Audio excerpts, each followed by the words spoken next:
పూర్తి స్వేచ్ఛను మనం మన సైన్యానికి ఇచ్చేసాం. మన సైన్య రక్తాన్ని కళ్ళ చూడాలి అనుకున్న పాకిస్తాన్ మిసైల్స్ని తుక్కు కింద కొట్టాం.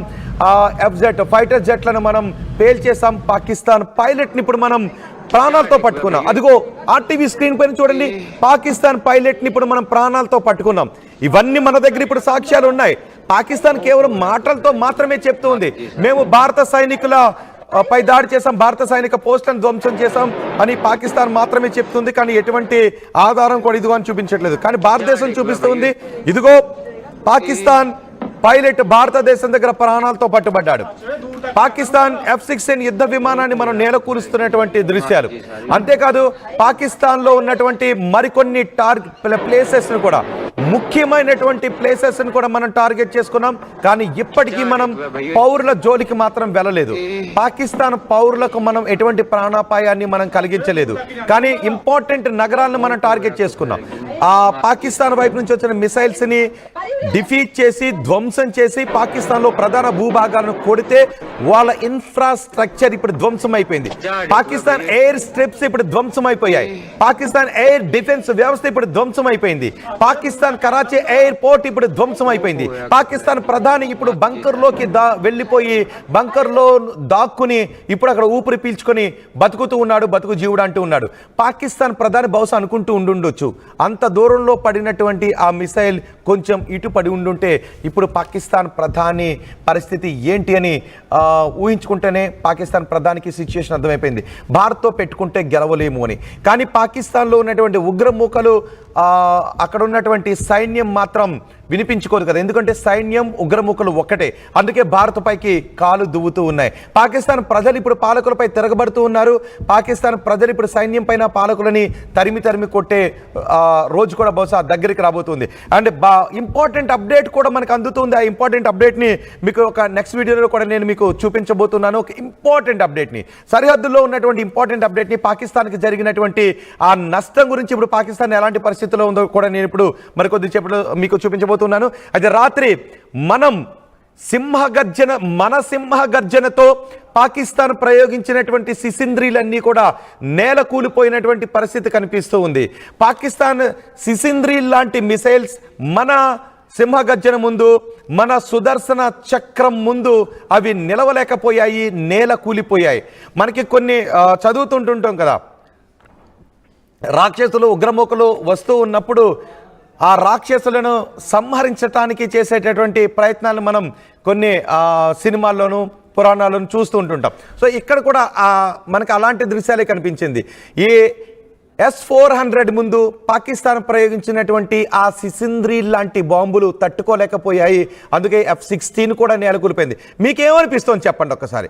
ఆపరేషన్ సింధూర్తో రగిలిపోతున్న పాకిస్తాన్ దుస్సాహసానికి పాల్పడుతూనే ఉంది. ఆపరేషన్ సింధూర్తో మనం పాకిస్తాన్లో ఉగ్రమూకలను, ఉగ్రస్థావరాలను అంతమొందించిన తర్వాత భారత్పై దుస్సాహసానికి పాకిస్తాన్ పాల్పడుతూనే ఉంది. నిన్న మొన్న కూడా భారత్పై పాకిస్తాన్ దుస్సాహసానికి పాల్పడింది. పాకిస్తాన్ చేస్తున్న ఈ దాడులను భారత సైన్యం సమర్థవంతంగా తిప్పికొట్టింది.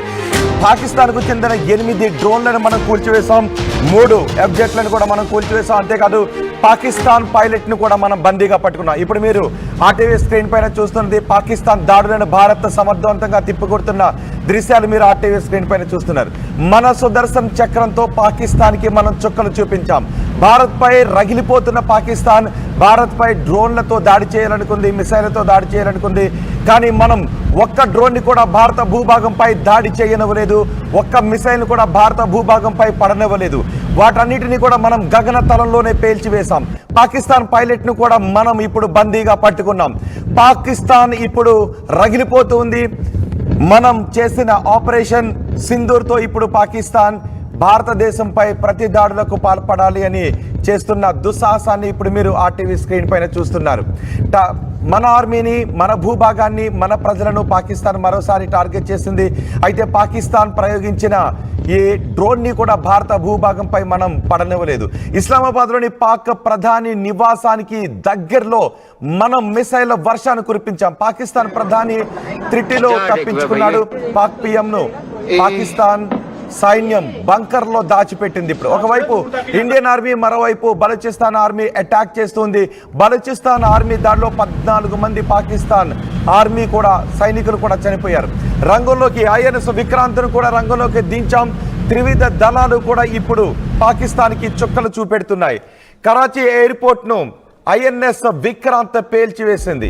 ఇప్పుడు పాకిస్తాన్, ఒక పక్క పాకిస్తాన్ తిండి లేక ప్రజలు అలమటిస్తూ ఉన్నారు. ఇప్పుడు భారత్ తిప్పి కొడుతున్న ఈ దాడులతో, భారత్ తిప్పి కొడుతూ ఉండటంతో పాకిస్తాన్కి ఏం చేయాలో అర్థం కావడం లేదు. ఇప్పుడు పాకిస్తాన్ ప్రస్తుతం అయోమయంలో ఉంది. అందుకే విచ్చలవిడిగా భారతదేశం వైపు మిసైల్ వర్షాన్ని కురిపించాలి, డ్రోన్లను పంపించాలి, ఆత్మాహుతి డ్రోన్లను పంపించాలి అని పాకిస్తాన్ పన్నుతున్న కుయుక్తులను మనం సమర్థవంతంగా అడ్డుకున్నాం. అంతేకాదు మనం పాకిస్తాన్ వైపు ప్రయోగించిన మిసైల్ కూడా లక్ష్యాలను సమర్థవంతంగా చేరాయి. పాకిస్తాన్ ప్రధాని త్రిటిలో ప్రాణాపాయం నుంచి తప్పించుకున్నాడు. పాకిస్తాన్ ప్రధాని కూడా అక్కడి సైన్యం ఇప్పుడు బంకర్లో దాచిపెట్టాల్సిన పరిస్థితి ఏర్పడింది. కరాచీ ఎయిర్పోర్ట్ను ఐఎన్ఎస్ విక్రాంత్ నుంచి టార్గెట్ చేసి కరాచీ ఎయిర్పోర్ట్ను కూడా మనం పేల్చేసాం. అంతేకాదు 3 పాకిస్తాన్ ఫైటర్ జెట్లను కూడా మనం ధ్వంసం చేశాం. ఇండియన్ ఆర్మీకి పాకిస్తాన్ పైలట్ పట్టుబడ్డాడు. పాకిస్తాన్ పైలట్ దగ్గర నుంచి కూడా మనకి చాలా కీలక సమాచారం లభిస్తూ ఉంది. పాకిస్తాన్ ఎక్కడెక్కడ దాడులు చేయాలని అనుకుంటూ ఉంది, పాకిస్తాన్ ఎక్కడ మోహరించి ఉంది, అసలు పాకిస్తాన్ మోటివ్ ఏంటి, ఈ వివరాలన్నీ కూడా ఇప్పుడు భారతదేశానికి పట్టుబడిన పాకిస్తాన్ పైలట్ నుంచి మనకు లభించే అవకాశం కూడా కనిపిస్తుంది. అర్ధరాత్రి పెషావర్పై 4 సార్లు మనం దాడులు చేసాం. పాకిస్తాన్కి ఇప్పుడు మనం చుక్కలు చూపెడుతున్నాం.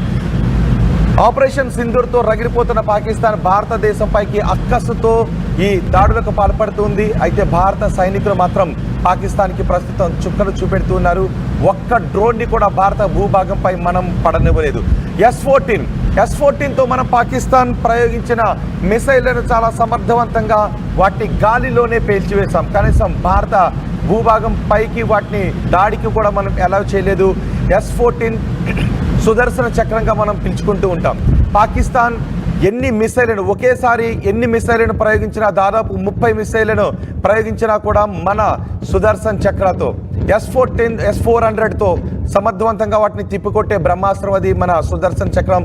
విష్ణుమూర్తి చేతిలో ఉన్న సుదర్శన చక్రానికి ఉన్నటువంటి అంతటి పవర్ మన S-400కి ఉంటుంది అని భావిస్తూ ఉంటాం.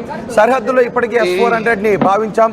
ఆపరేషన్ సింధూర్ తర్వాత పాకిస్తాన్ మనపై విరుచుకుపట్టడానికి చేసినటువంటి ప్రతి ప్రయత్నాన్ని S-14తో మనం తిప్పుకుంటాం. ఇప్పుడు మీరు RTV స్క్రీన్ పైన చూస్తున్నారు. నిన్న రాత్రి సరిహద్దుల్లో ఆకాశం అంతా కూడా ఇలా సింధూరం కలర్ లో మనకి కనిపించింది. సింధూరంతో ఎందుకు పోల్చాను అంటే పాకిస్తాన్కి మరోసారి మనం కాలరాత్రిని చూపించాం. పాకిస్తాన్కి మరోసారి మనం వాళ్ళు పంపించినటువంటి ఆ నిప్పులు కక్కుకుంటూ భారతదేశం వైపు వస్తున్న మిసైళ్లను మనం గాలిలోనే పేల్చేసి వాళ్ళకి రక్త కన్నీళ్లు తెప్పించాం పాకిస్తాన్కి. ఇప్పటికే పాకిస్తాన్ పెంచి పోషిస్తున్న ఉగ్రవాదులు పెహల్గాం దాడికి పాల్పడ్డారు. భారత పౌరుల ఉసురు తీశారు. భారత స్త్రీల మంగళసూత్రాన్ని వాళ్ళు తెంచాలి అని ప్రయత్నం చేశారు. ఆ తర్వాత మనం ఆపరేషన్ సింధూర్తో పాకిస్తాన్కి సరైన బుద్ధి చెప్పాం. ప్రపంచవ్యాప్తంగా వంటని చేశాం. కానీ రగిలిపోతున్నటువంటి పాకిస్తాన్ భారతదేశం పైకి దాడులకు పాల్పడుతుంది. ఒకసారి మీరు RTV స్క్రీన్ పైన మొదటి బాక్స్లో చూస్తున్నదే పాకిస్తాన్ భారతదేశం పైకి దాడులు చేస్తూ ఉన్న సమయంలో మనం S-400తో పాకిస్తాన్ చేస్తున్న దాడులను తిప్పికొడుతున్న దృశ్యాలను మనం చూస్తున్నాం. ఇండియన్ ఆర్మీకి పాకిస్తాన్ పైలట్ కూడా పట్టుబడ్డాడు. గతంలో మనం చూసాం మన పైలట్ అభినందన్ వాళ్ళకి పట్టుబడ్డప్పుడు మనం చాలా ధైర్యాన్ని ప్రదర్శించాం. కానీ ఇప్పుడు పాకిస్తాన్ భయంలో ఉంది. పాకిస్తాన్ పైలట్ భారతదేశానికి ఏం చెబుతాడు, పాకిస్తాన్కి సంబంధించిన ఏ కుయుక్తులను ఇప్పుడు పాకిస్తాన్ పైలట్ భారత ఆర్మీకి వెల్లడిస్తాడోననే భయం ఇప్పుడు పాకిస్తాన్లో కనబడుతూ ఉంది. ఒక్కసారి మీరు RTV స్క్రీన్ పైన 2వ బాక్స్లో చూస్తున్నారా? నిన్నంతా కూడా జమ్మూ కాశ్మీర్ బ్లాక్అవుట్లో ఉంది. ఎక్కడ కూడా విద్యుత్ దీపం అనే లేదు. కానీ ఆకాశం వైపు చూస్తూ ఉంటే మాత్రం ఆకాశంలో పాకిస్తాన్ పంపించినటువంటి డ్రోన్లను మనం నేల కూలుస్తున్నటువంటి దృశ్యాలే ఆకాశంలో కనపడ్డాయి. ఇప్పుడు మీరు 2వ బాక్స్లో చూస్తున్నదే దాడులకు మనం ప్రతి దాడులు చేస్తున్నటువంటి దృశ్యాలు. భారత్కి పట్టుబడ్డ పాకిస్తాన్ సైనికులు కూడా మీరు మొదటి బాక్స్